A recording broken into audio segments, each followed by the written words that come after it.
Hello, my name is Ty Kerr. I'm from Houston, Texas, and I'm an international studies major with a focus in business.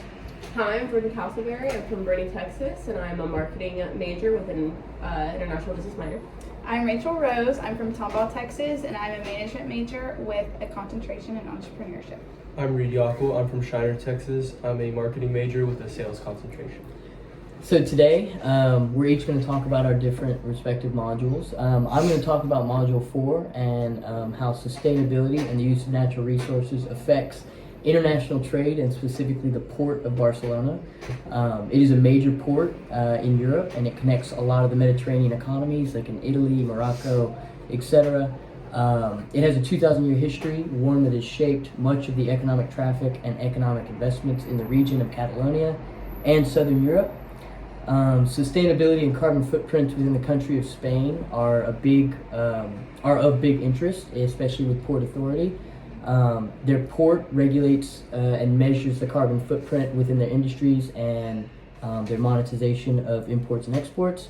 The stakeholder theory, which is talks about how Barcelona, or not Barcelona, but just industries take into account their stakeholders and takes into consideration the many stakeholders and many foreign investments that inhabit the ports. That's very, it's a big deal in Barcelona and in the ports. Going to Port Authority allowed us to see in person how the logistics and complex operations within the port occur and how the management of said ports affects and or limits economic investment within Spain. Natural capital, being of course the sea and the ocean. They're a big deal, especially for the port, and the natural limitations of the landscapes also shape the ports and the business and economic, institutions that occur within that. The specific landscape of Barcelona and specifically the port creates a specific route for many of the economic traffic to take place. Many importers and foreign investors have to go a very specific route and enter very specific destinations within the port.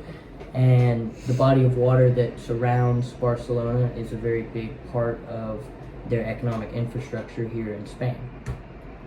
Jordan, how was your experience with Module 13 and what you learned in Module 13, and how did that affect your cultural experience here in Barcelona? So, Module 13 with marketing internationally, I've noticed that a lot of the big tourist attractions are marketed around the world to bring more people in and bring more money and bring more equity in for Spain. Like Park Güell, for instance, a lot of people, that is the one place that I knew about when coming to Spain. I was really looking forward to that because of how much that I've seen it everywhere, where it's either on the internet or through movies like the Cheetah Girls. I remember seeing it growing up from the Cheetah Girls.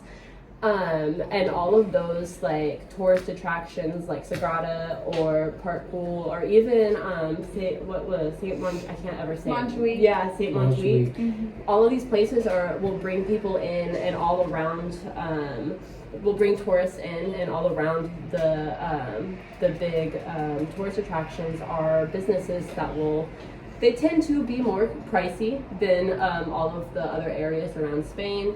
So with either Barcelona merchandise where people will buy keychains or t-shirts or hats and stuff like that. So yeah, that's how I've noticed that Spain especially will market towards internationally. What was your module? So my module was Module 6, talking about specifically the kinds of law systems that countries use, the rule of law and the methods of intellectual property rights, the standardization of laws globally, and the impact of national level legal forces that affect specific places like Barcelona. So for example, Spain uses a civil law system, which is the most widespread system globally, and it's based off of Roman law. And I visited Portugal this past weekend, and they also practice the civil law system. Which makes sense because it's the most widespread globally.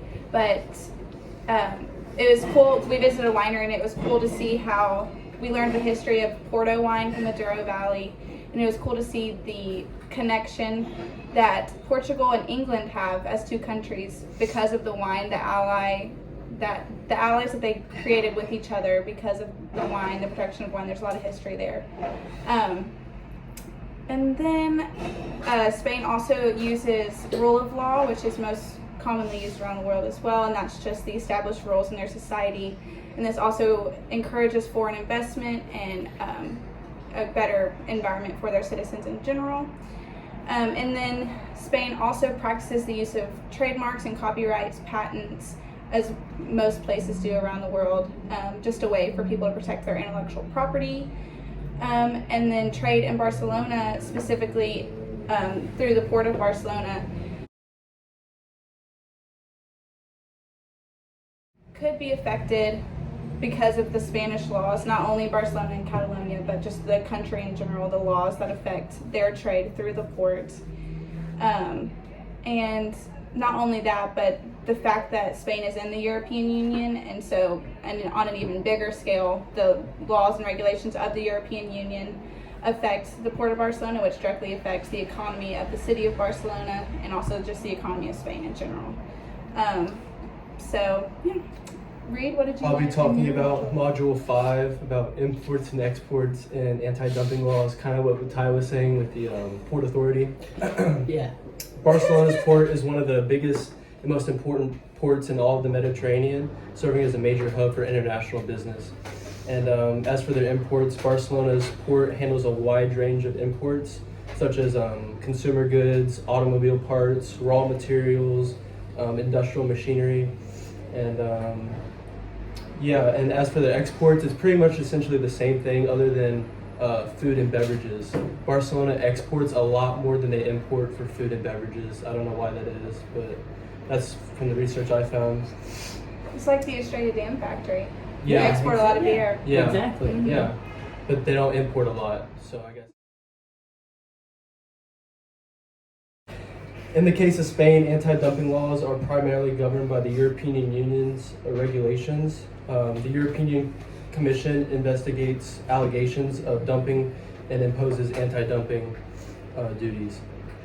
It's worth mentioning that the U.S. and Barcelona, there are some similarities in their ports, but there are also a lot of differences, such as size.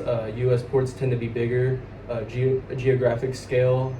I think Barcelona's works a little better, their pathway they have to get from point A to point B than America's does. And so those are some differences between U.S. and Barcelona's ports.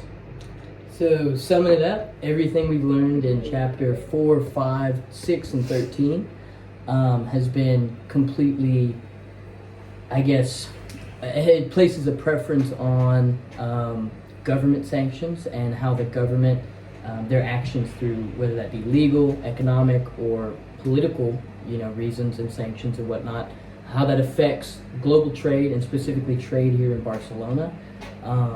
We've all given our own respective cultural experiences and what we've learned through each module and how that has shaped our cultural experiences going on.